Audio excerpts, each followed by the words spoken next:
Same amount. Yeah, so hang on. Fen said it's, she's the voice in my head, sorry. It changes constantly over time. What were you going to say? Same thing? Okay. Yeah, so linear versus exponential change. Oops, exponential. Linear change is a fixed amount.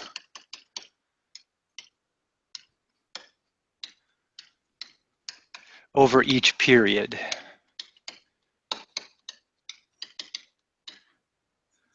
Like always 10 bucks a day, or always 1,000 people more per year. Okay, that's linear change. Exponential change is a fixed percent change.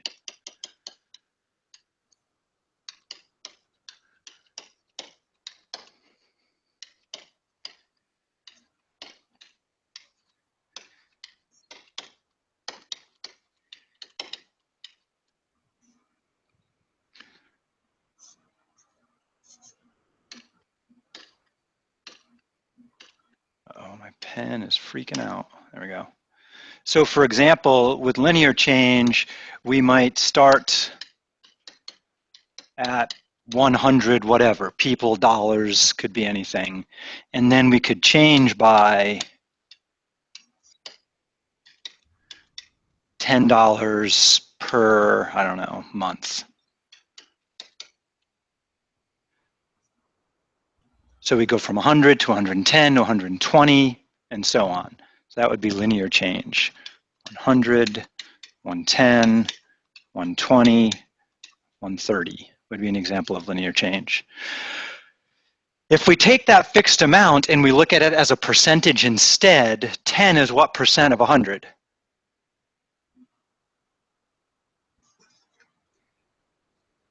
Yeah. 10%, yeah, it's percent means out of 100. So the main difference between linear change and percent change is if we take the amount of change as a percentage and we let that be fixed instead, we'll get a different outcome later. So again, we could say start at 100, but instead of saying change by an amount, we say change by a percent. That's exponential growth.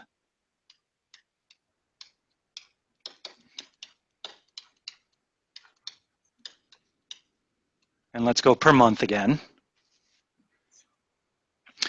Other things to remember about exponential change, that is the growth rate. There's also a growth multiplier. What's the growth multiplier here?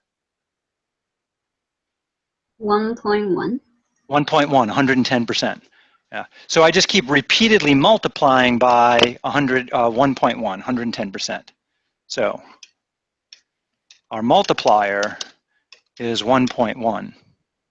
1.1 times 100 is 110. So although I'm starting at 100, my next one still will be 110. It looks the same as linear at first, but then what happens when we multiply 1.1 by 110? What do we get? What is it? Yeah, help me out. Whip out your calculator. What's 1.1 times 110? I think it's 121. Yes, okay. What's 121 times 1.1? 133. Okay, so notice with exponential growth, the amount is increasing because we're compounding it, essentially, is what's going on there. Different than linear growth. And eventually we will see the exponential growth way outcompete the linear growth, even though at the moment it doesn't look like much. Let me just show that in a spreadsheet just for fun. And then we'll move on to some specific finance applications of this. So essentially the finance chapter is just the growth chapter extended for only problems about money. It's the same kind of stuff though. So I want a spreadsheet. Where is my Google Drive? It's not here yet. Math 105, finance, and testing finance functions. Sure, we can use that file. We'll go more over that later. Add a new sheet. linear versus exponential. So starting, let's label these guys and blow it up so you can see. Linear versus exponential, starting at 100 for each. With linear, we say just take the amount above and just add 10, and it will just grow over and over. Exponential, we treat it different. Instead of adding 10, we increase by 10%, which gives us a growth multiplier of 1.1, oops, 110%. Multiplying that by the previous number, and then filling that formula down, we'll see a slightly different case. So let's round these numbers. Oops, too far. 1 decimal point's good enough. So let's see what happens with these two as we let them extend for a little while. So let's go out 100 months just for fun. We'll stop at 72. Oh. Okay. Notice there's quite a bit difference here.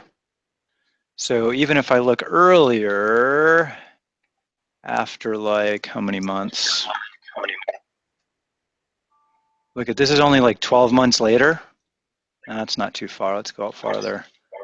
Let's go 2 years later and look at a graph of these two. See if I can get the computer to graph it for me. I want linear versus exponential.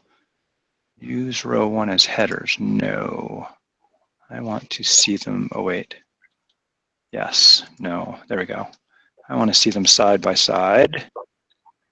All right, so here we can see them side by side. At first, there doesn't look like to be too much difference between the linear and exponential. All of a sudden, the linear just stays kind of constant slope, but the exponential starts to take off. And the farther out we look, the more drastic that is going to appear.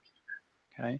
And it turns out, like we discovered at the end of class on Friday, that's the way compound interest works, like the red line, not the blue one. That's a benefit if you have a savings account. It's a detriment if you owe money. So we're going to look at it from both ends, saving money versus owing money, and that's the theme of this week. And we're going to be working with exponential. In finance, are things ever linear? Yeah. Sometimes instead of saying, like we talked about car depreciation last week, instead of depreciating by 10% each time, we could just say our car loses $1,000 each year. And at the end of, say, 15 years, our car is worth nothing. Okay? So you can't have linear depreciation, although you can also have exponential. So it's, in some cases, it's a choice. In others, it is not a choice, like compound interest. So let's look back at compound interest.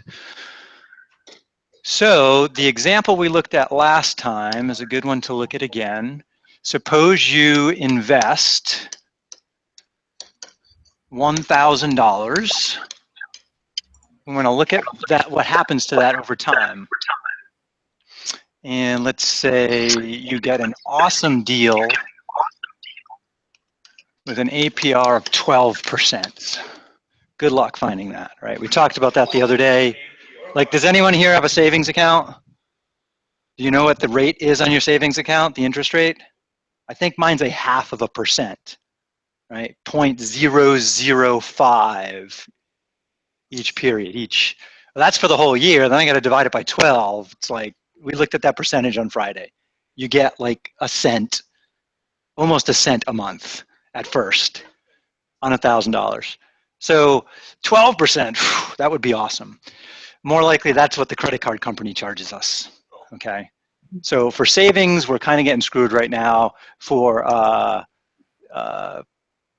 loans, not too bad. Credit cards, and they tend to be worse rates than loans. Anyway, APR.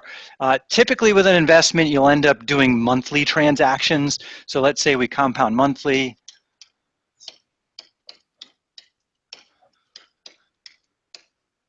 The book calls the monthly compounding the number K equals 12. 12 times a year. Okay, and I have to relate back to years because I'm talking about annual percentage rates there. So I got to know how many times a year do I collect interest or have a transaction of some kind. And then the question is, how long do we want to watch this investment for? And let's just watch it for 1 year.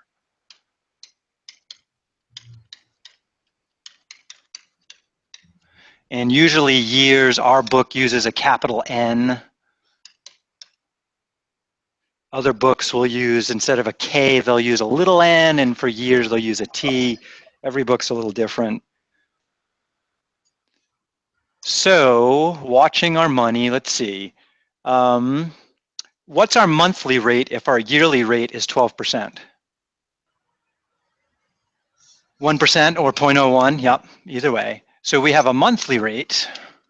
Let's use a different color for that.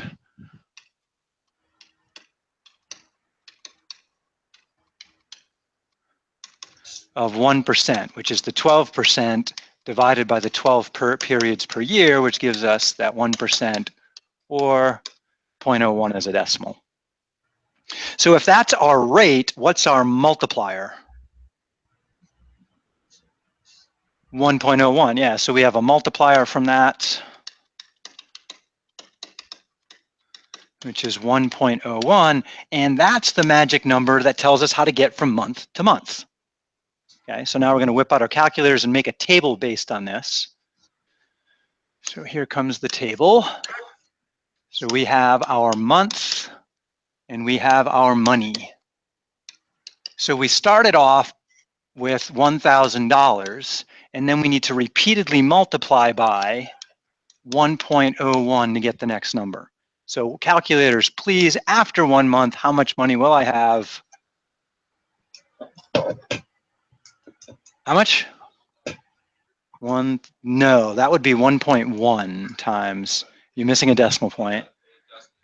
It should be $1,010. Yeah, $1,010, right? So we're going to take our 1,000, we're going to multiply that by the 1.01, and that's going to give us, new color please, $1,010. And we keep doing that over and over again. Multiply by 1.01. And so in the next month, what do we have? $1,020.01. 10 cents. 10 cents. Okay, that sounds right. So again, we take our 1,010 multiplied by 1.01. That gives us our new number of $1,020.10. We're just going to do this over and over again. So we are doing repeated multiplication, are we not? So my belief is there's two different ways to figure out what's going on in the third month. I can either take that 1,020.10 times 1.01, or I think I can say start at 1,000, based on what we did with growth models, multiply by 1.01, how many times? 3 times, so that's the third power. So both of those should give me the same result. Please double check on your calculator that both of these yield the same number. So whip out a calculator, let's check it out. You got them? So remember, it's super important that we're comfortable with our calculators so we know we're getting the right answers, whether it's a spreadsheet or a regular calculator. What number is that, by the way? 1030.3. And then the decimal doesn't work out enough, it's 30 or? It's like 301, but. Okay, so we just call it 30. Yeah. So the bank will keep that fraction of a cent, which will add up. They keep track of these fractions. There's been movies where people have tried to hack those little fractions of a cent and put them in a secret account and make money. Okay, so that's exponential growth. So if then somebody said, okay, little n months later, what will I be at? Well, I'll be at $1,000 times 1.01 to whatever little n is.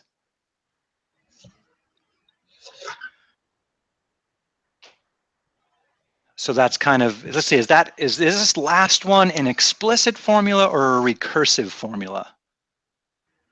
It is explicit, yeah. What we were doing here, multiplying by 1.01, multiplying by 1.01, multiplying by 1.01, that's recursive, right? Because we have to use the previous number to get the answer. Spreadsheets are a whiz at recursive formulas. we have to apply some kind of logic to end up with an explicit formula, which we do have here. So we're going to be working on getting a bunch of explicit formulas. If you read the book, you're going to find there's some pretty hairy algebra getting to some of those explicit formulas. And I'm not going to worry too much about getting there as much as I am on using them and when to use the right one. All right, so backing up a moment here, some things to highlight. Here, I was looking at monthly interactions financially, but sometimes financial actions happen at the end of the year. Like certain companies will pay out yearly dividends, similar idea. Sometimes they'll happen quarterly.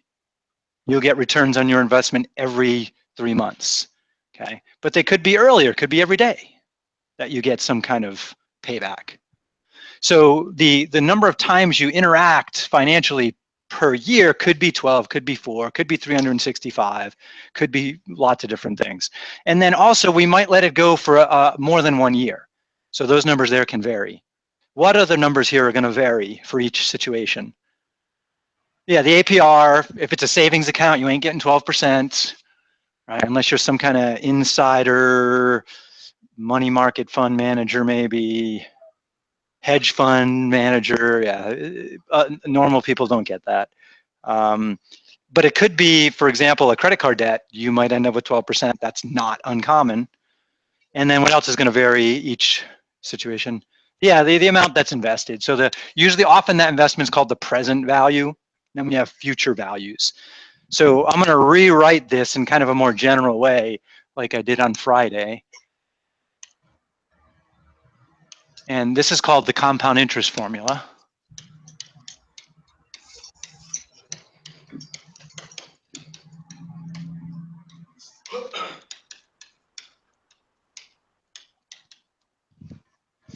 And what we're calculating here is usually people call it F for future value. Sometimes it's listed as FV. I'm just going to call it F. And the future value is based on the present value, right? That's like $1,000. Then we multiplied by our growth multiplier. So let's see, growth multiplier, that's 1 plus the rate, correct? Mm-hmm. So I'm going to put a parentheses because I have to do some work to get the multiplier. It's always going to be 1 plus something.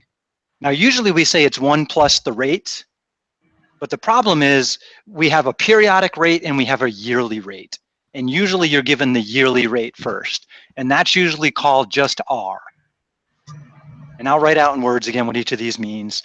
We have to divide by how many times a year we get to transact. That's the K. And then the power is the total number of periods. So I got to close my parentheses and raise to the power K, number of times per year, times capital N, the number of years. That's what we just did a minute ago. I'm just making it look worse. So we can apply it to other situations. That's the reason we have formulas like this, kind of generalize them a little bit. Okay, so again, what's F here? Future. Future value, right? So F is future value. Oops, that's supposed to be an L. I need one of those roaming keypads like my dentist has. You can walk around the room and type. If I could put a strap with it around my neck, that'd be kind of cool. Anyway, future value. P is what? Present value, yeah.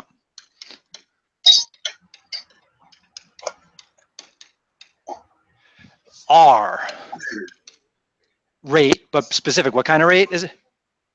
Annual, yearly rate, yeah. So that's usually called APR, which stands for annual percentage rate.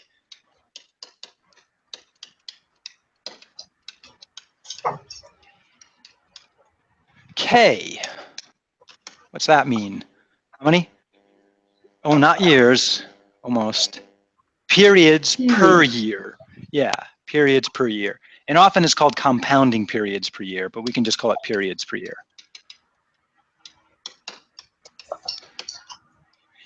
And we always have to reference time and rates together because they have to match for the calculation to work out.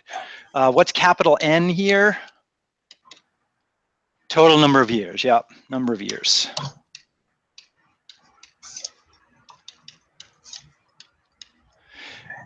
So at first glance, all compound interest is simple interest that gets reinvested. When we reinvest it, we have to keep track of it, and that's what this formula ultimately does. Now, here's the cool thing. The present value is connected by a multiplication to that crazy parentheses. So that means we can mix up present and future so we can answer other questions. So for example, in this previous example, we could say, hey, you know, 3 months later, I'll have $1,030.30. When will I have $2,000? Or what should I invest now to get $2,000 in 2 years? So I can answer different kinds of questions about the future. If I'm asking a question about the exponent, that's hard. Anybody remember what we have to do to work with exponents? Log. We have to use logarithms. Yeah. Yeah. So, and they're kind of a pain. They're pretty hard to work with. But we can reverse and figure out what time things happen in. Figuring out the time is always hard in financial problems. Present and future value aren't too bad. All I have to do is be able to use the order of operations and a calculator. So let's do a reverse problem here. So the situation is going to be this instead. I want to know what to invest. Oops, invest at, let's go with 8% compounded, how about quarterly?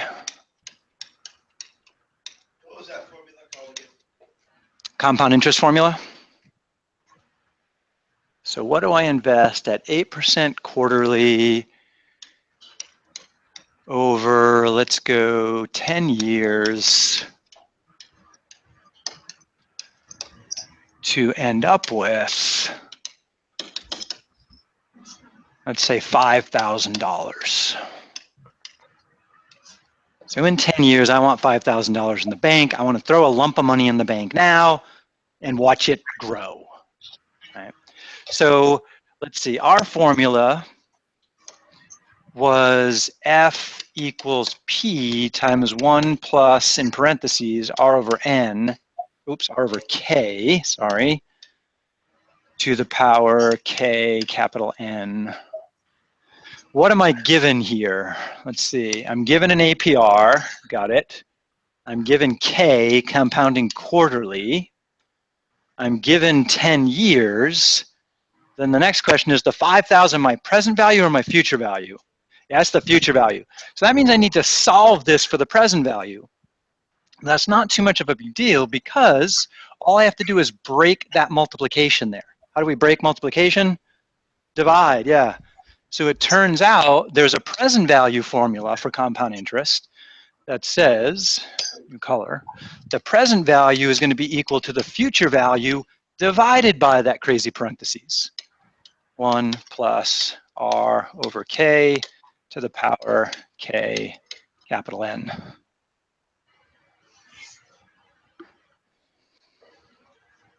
There's a twisted version of this I'm going to introduce too, and we'll test out the twist. Anybody remember what happens to a power when you move it from a denominator to a numerator or vice versa? What happens to an exponent when you move it from a numerator to a denominator or the other way around? Flip? What do you mean flip? I want to flip it. It goes negative. Yeah, the exponent goes negative.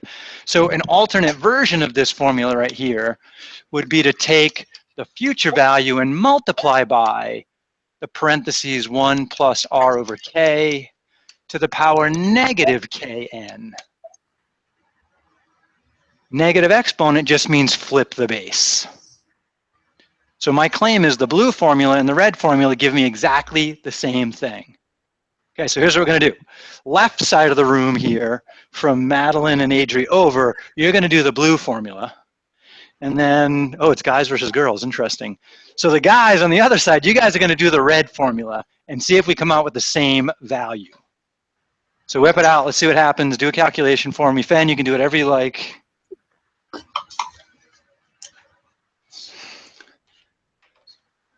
All right. So let's see. I'm going to use my phone calculator here since you guys need to see the screen. Okay, let's see. Phone calculator.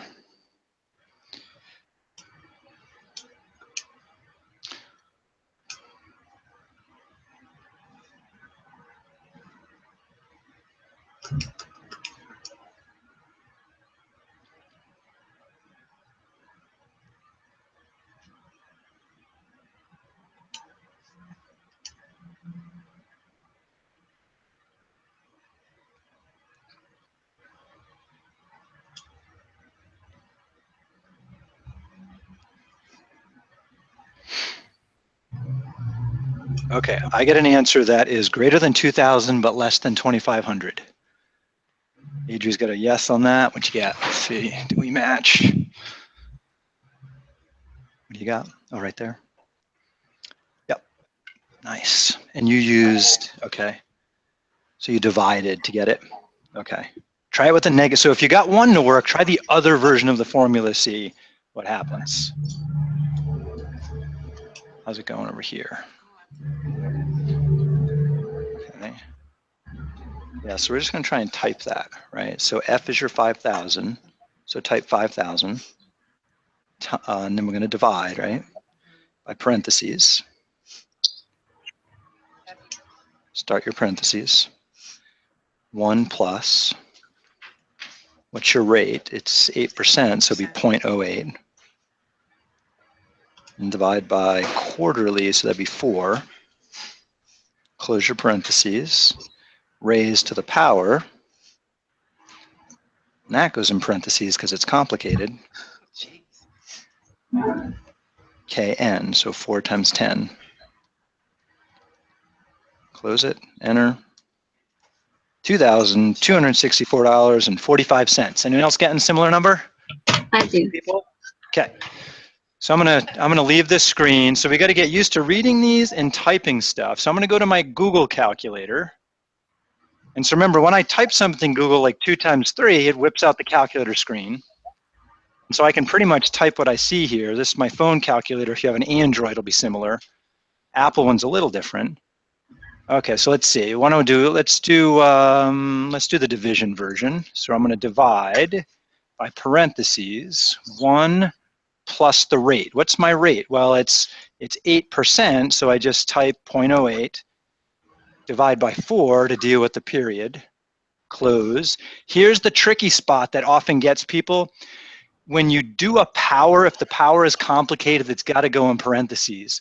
So when I hit my exponent button here, I want to be careful and put it in parentheses. 4 times 10. Close parentheses, hit enter. Computer says I need $2,264.45. I'm going to do the way with the negative exponent just to see if it works out that way. So 5,000. This time I'm going to go times instead of divide. Parentheses 1 plus my interest rate cut into quarters, raised to the power, parentheses, and now it's going to be a negative 4 times 10. Caution on this part here.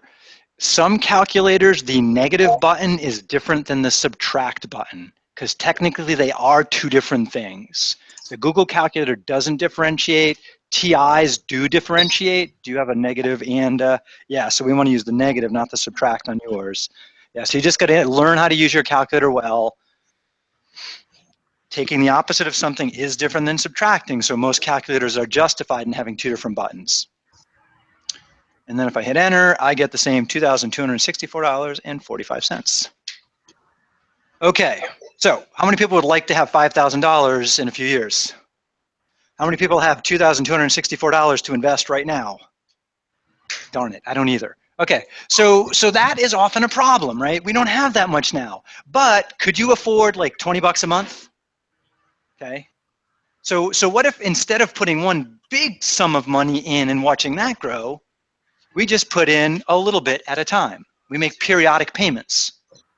Okay? This is called a savings annuity. So that's what we're going to develop next, a savings annuity. So I'm going to illustrate what a savings annuity looks like, and then we'll actually go over the formula, kind of, and we'll use the formula, definitely. So with a savings annuity, let's suppose I could afford to put 20 bucks away each month. And I'm going to do that for the next 10 years. And maybe I get lucky and I get that 8% deal, right? What's going to happen is, if we look over time, you're going to put $20 in 1 month, and it gets to grow for 10 years. The next $20 doesn't get to grow as long as it got put in later. So it has less time to collect interest, and so on for every other month. These guys collect less interest each month. All the way down to the last one, which maybe collects interest for a month before you take it all out, or maybe not, right? Depends on how quick you take it out. Okay? So you have some that collect a lot of interest, and then they decrease over time as how much they get. Does that make sense? Right? Because I'm putting them in later and later and later. So what ends up happening, and let me just double check the notes to make sure I do it the same way. Where do I have that? Over here.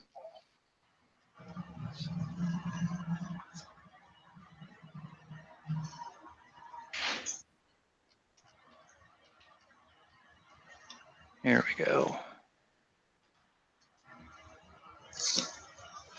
Okay. So let's say the formula changes slightly depending on whether you put your money in at the beginning of a month or the end of the month. And let's say we're doing end of the month. Most of the calculations in the book are end of the month calculations.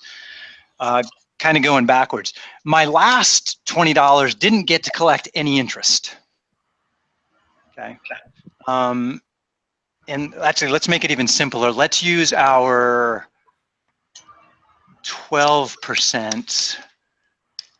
So R is 12, and let's let K equal 12. So that way we get a monthly rate of 1%. Nice and easy number. Okay. So the last $20 didn't get to collect any interest, but the one before that got to collect interest for 1 month. So I'm going to have 20 times 1.01. And the one before that got to collect interest for 2 months. You with me? 20 times 1.01 squared. And what about the one right before that one? How much did it get? For 3, right? So it's going to be 20 times 1.01, oops, to the third. Getting ahead of myself there. Okay, like how many years was I going to let this happen for? Maybe 10 years, right? So if I let this happen for 10 years, so let's see, that would be capital N. How many months total did this happen for? What is it? 120 months, yeah. So if I take N times K or K times N, that's 12 times 10, which is 120 months. Now, one catch though is I'm putting the money in at the end of the month. So that means I really only get 119 months worth of collecting interest because I'm doing the end of the month. So ... I'm going to be adding a whole bunch of other stuff. The first payment I made got to collect interest for 119 months. And the one before, the one right after that, how many months did it get? 118 months. Okay. Now, I got a whole bunch of these guys. How many do I have altogether? Almost. Plus that one, 120. There actually are 120 of them. The end of the month versus beginning of the month make things a little tricky to think about. I actually have 120 of them, so I have to add all these guys up. And it turns out there's an amazing pattern when you add these up. It simplifies dramatically. So I'm just going to show you an easier case on a spreadsheet, and you let me know if you see a pattern here. Here's my testing button. So right here, we are actually adding a bunch of different exponentials up. And so let's suppose our money was doubling instead. That would be great, wouldn't it? Double your money, 100% interest rate a year. Okay, so that means if I started off with $1, I would then have $2. $2 would then double $4 and so on. Okay. And then what I want to do here is not only do I want my money to double, but I get to add it up each month too. So to do that, I would say, okay, after the first month, I just have, oops, whatever I have there. After the second month, I had what I had before plus what I gained, my new investment. Okay, so this is what's called a cumulative sum. I'm going to fill it down. Do you see a pattern between what I put in each month and what I end up with later? The blue column versus the white column.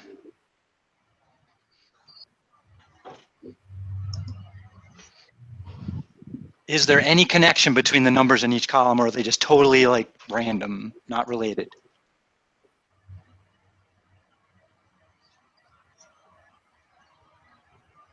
The blue column is +1.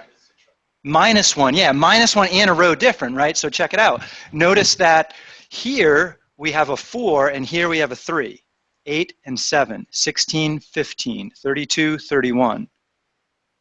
Okay, so it turns out when we add up exponentials, there is a pattern. The amount you add each time is related to the amount you end up with in the previous month, which is pretty awesome. So it turns out that's going to happen with this stuff. This huge sum is going to collapse. Okay, what do I mean by collapse? Well, I'm just going to pick 16, for example. In the 5th month, I would have put in 16 and I get a total sum of 31. So mathematically what that looks like is I started with 1, then I added 2, then I added 4, then 8, then 16, right? If you add all those up, what did I say it equals? 31, right? Which is the next power of 2. Now watch this though. This is 2 to the 0 power. This is 2 to the 1st power. What's the 4? 2 to the 2nd power. 8, 2 to the 3rd power. 16, 2 to the 4th power. What would 32 be? 2 to the 5th. So the sum of all these numbers happens to be the next power, but -1. So basically this sum here collapses into the next term, which is the cool spot. So in my problem, mine isn't quite this easy. I have a bunch of 20s floating around, so I have a 20 times 1.01 to the 0 plus 20 times 1.01 to the 1, all the way down to 20 times 1.01 to the 119. So if I want to try and extend the pattern I saw above, something different between these two, every one of these has a 20 in it, right? So I can factor the 20 out. And then the pattern says, find the next power. What's my next power going to be? 120, right? So multiply by 1.01 to the power 20, 120, excuse me. And then do what with it? Take 1 away from it. So I'm going to put a parentheses -1. My claim is that's what all my payments are going to add up to, whatever that is. So see if you can whip that out in your calculator. See if this works. I'm going to have the spreadsheet do it for me as a comparison. Let's see, spreadsheets. So I have 20, and then I'm going to multiply that by 1.01. So I forgot to hit multiply. And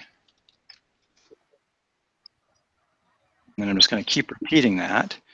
And I have, let's see, my 1st month, 2nd month, 3rd month. I need to take this down to 120 months equals the number above plus 1. And everyone get an answer on that? Take it down 120 months. Hopefully our numbers match. 120. All right, so then I need to add all those guys up. So equals sum all the numbers above. Close parentheses. Computer said it should be 4,677 cents. Did that work out? Yes, no, I got a couple of head shakes. Let's double check. So my belief was that this number should be 20 times parentheses 1.01 raised to the power 120. Oops. 20. There we go. Raised to the power 120. Then subtract 1. Close parentheses. Oh, why am I off by a power? What did I type wrong? Maybe lack of parenthesis for the power. I'm off by 20 times.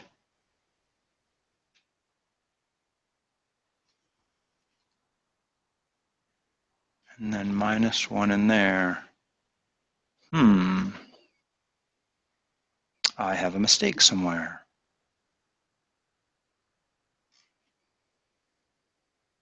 If I factor out the 20, then I should have something like the above. Oh! I forgot one little catch. Yeah, there is another trick here that I missed. You have to divide by the interest rate. Now up here, our growth multiplier is 2, so what would our growth rate be?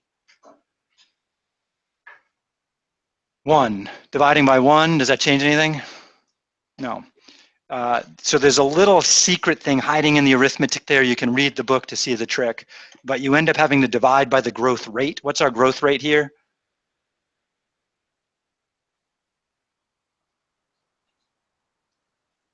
1%, right? Yeah. So what my formula here is missing is you have to divide this whole thing by the growth rate, which the regular growth rate, which is, what do we call that? R over K. That's missing. And that explains the difference here. So if I squeeze that in here, divide by parentheses, what's my R again? It was 12%, right? And how often am I getting interest? 12 times a month. So that's my 1%. So if I divide this by 1%, there's my answer. So now they match. Okay. So the algebra of it's a little bit crazy, but if you're really bored this week, you can read through, what is this, page 9 in the book, where they go over that sum I had on the board and how to collapse the sum into a formula here. And notice they're dividing by the periodic rate down here, so that pops up in the formula. How to generate the formula, in my opinion, at this stage isn't as important as being able to know when to use the formula. So then we get this crazy formula right here, the annuity formula. And I'm going to give you that summary page in a minute. I don't need you to memorize that formula, but I do need you to know in what circumstances should you use it. That's the more important part. Okay? In what circumstance should you use it? So I'm going to write down that formula and along with it, the spreadsheet formula that goes with it. And let's see, where did I put you? Finance notes. So I want that one and that one. So we're going to generalize this formula here into what's called, now in the book they call it the annuity formula. It's really called a savings annuity because there's also what's called a payout annuity, which we'll look at next. So the next important formula, and my pens are missing, is the savings annuity formula. Oh, there they are.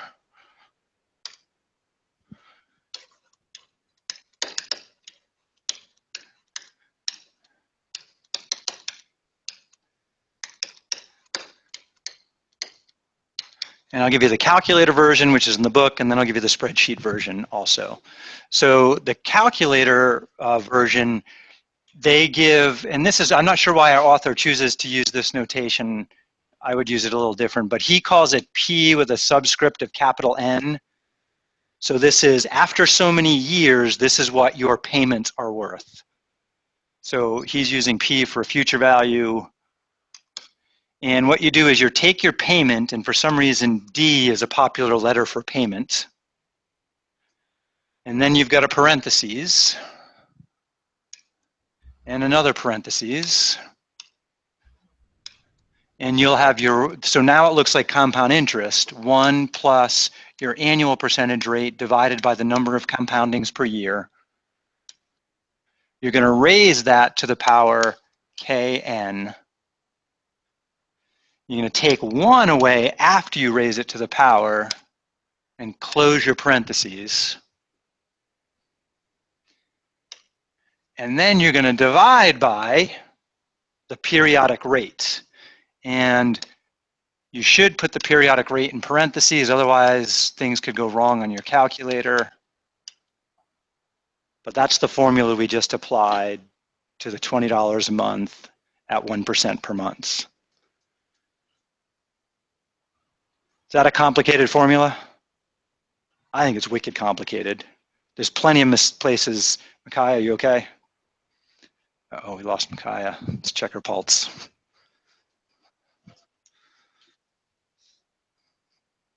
Hello? Just making sure you're breathing. Okay, she's got a pulse. So I'm going to write this out a slightly different way before I do the spreadsheet version, because calculator-wise, you want to be able to type it in right. One problem with this version versus the calculator, most calculators don't let us stack fractions like that. We have to write them out in a line. So I'm going to do the linear version of this. So the calculator version of this, super careful with parentheses, is going to be your payment, parentheses, another parenthesis, 1 plus the rate divided by the periods per year. Usually we put the little caret symbol, depends on your calculator. Some calculators don't need the parentheses for the exponent, some do. Put them in for safety. To the power K times N. There's really a multiplication by the D there, put that in for safety too. And then I can subtract 1 and close the first parenthesis, right, knowing which one is started. So that's this one here. Let's make it bigger and bolder. And then I can divide to get my denominator, right? And since my denominator is complicated, I should put it in parentheses. So that's like the calculator version in one straight line of the same exact formula, being careful with parentheses. So I'd recommend writing that down too. Spreadsheets have a lot of different functions in them, and sometimes when you read the documentation on them, you're like, what the hell are they talking about? And you have to guess and compare it to some other way to do the problem. So I've spent hours and hours comparing formulas like this that I know work to functions in a spreadsheet that I think might do what I want if I type the things in right. So I'll demo that next. Okay, so that right there is the calculator version. I got to remind myself of the spreadsheet one because it's a little funky. See, that's this one. So I want rate, periods, payments, and uh-oh, I typed something in wrong there.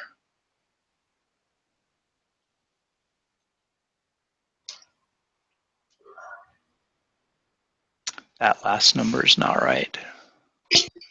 Darn it. Okay, FV, let's look it up. It wants rate, number of periods. Okay, I'm going to have to steal this because it looks like I typed something wrong. And then we'll test it. All right, so don't write it down until I make sure I get it right. So on a spreadsheet, what's the first thing you type if you want to do a calculation? You would type equals, yeah.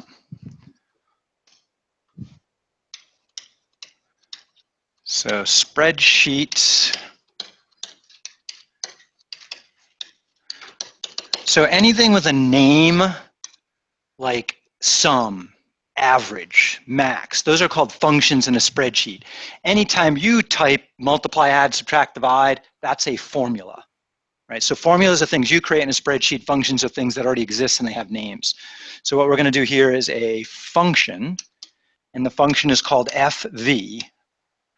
And so for FV to work, first thing it needs to know is what is your rate? Now here, it doesn't want the APR, it wants the periodic rate. To get the periodic rate, I take my APR and divide by the compoundings per year. So that's the first thing the computer wants to know. Then I put a comma, and then I type the next thing. Next thing it wants to know is the number of periods, total. That's like our exponent up there. So basically it's trying to build that formula. So next thing it needs to know is how many periods. For us, that would be K times capital N. And I put another comma. Then it wants to know what is my payment amount. And just to double check, when I looked it up for payment amount, the amount per period to be paid. So usually like that would be monthly payments. Okay. Let's see, what do we call that in our notes? Which letter is that up here?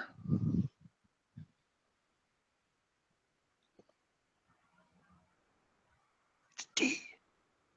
What was it again? It was D, yeah.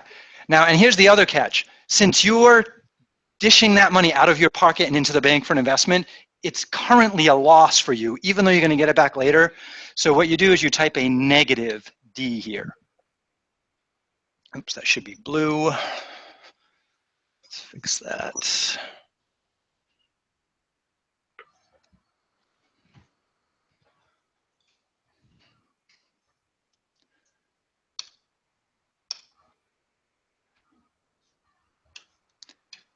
Comma. Next thing it wants to know, what is the present value of this savings account? What are we starting with in the bank? Nothing. We're starting with nothing and we're putting in like 20 bucks a month. Yeah. So we are starting with no money. And let's see, then it says end or beginning. So that means, are we putting our money in at the end of the month or the beginning of the month? The default, the default is to consider it the end of the month. Okay. And so if you're doing the end of the month, you don't have to put anything next. That's why it's in a square bracket. It's optional. Okay. So what you would type is, if you put it at the end, if you wanted to type something next, you would type a 0 for the end of the month or a 1 for the beginning of the month. Did we lock Adria out? Yep. Oops, I don't know how to unlock it. Okay. So since that's in a square bracket, it's optional. I'll just close that right there. So supposedly, if I type that, I'll get the right answer. So let's test it in my spreadsheet, see if it works. All right, you guys write all that down? Because you need to help me get this right in the spreadsheet. So back to my spreadsheet, we were messing around, testing stuff. Okay, so that's this right here. I'm building up a savings annuity. Okay, so the formula is, what function is it again? FV, so I type FV, and it says, oh, you want to do the future value of an annuity investment? And I say, so if this is Google Sheets, you hit enter. If this is Excel, you hit tab to say, yes, that's what I want. So I'm gonna hit enter. Then it says, okay, what is your rate? Now here it says rate means interest rate, but there's a catch. Does it want the APR or the periodic rate? It wants the periodic rate. It doesn't say that, right? And so guess and check, eventually we figure out it is, okay. So let's see.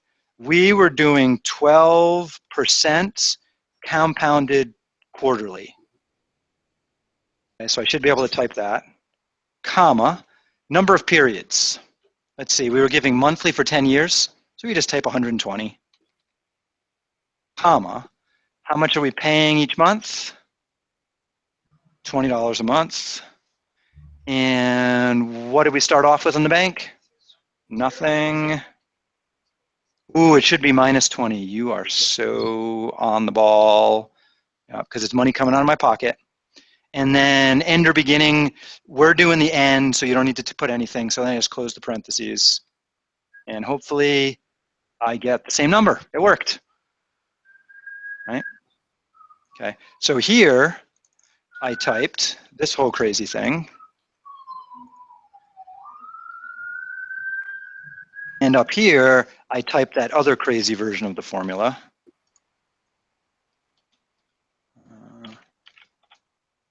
I can either type that crazy formula in the book, or I can use the FV function in the spreadsheet. Either way, I can get the right answer, right? So I will fix that summary sheet so you'll have both of those when you do these. Slightly easier to type this than to get all those parentheses in the right spot. That's the tricky spot. All right, let's do it again just to make sure we can do this.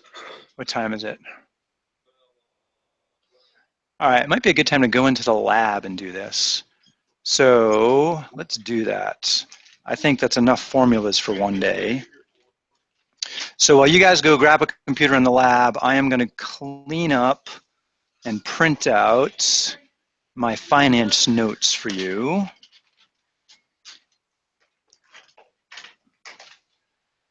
And then I'll meet you there. Okay, why did this get all messed up?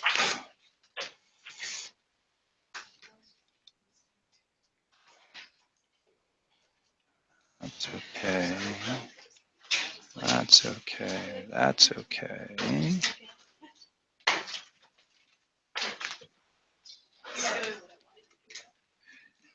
No.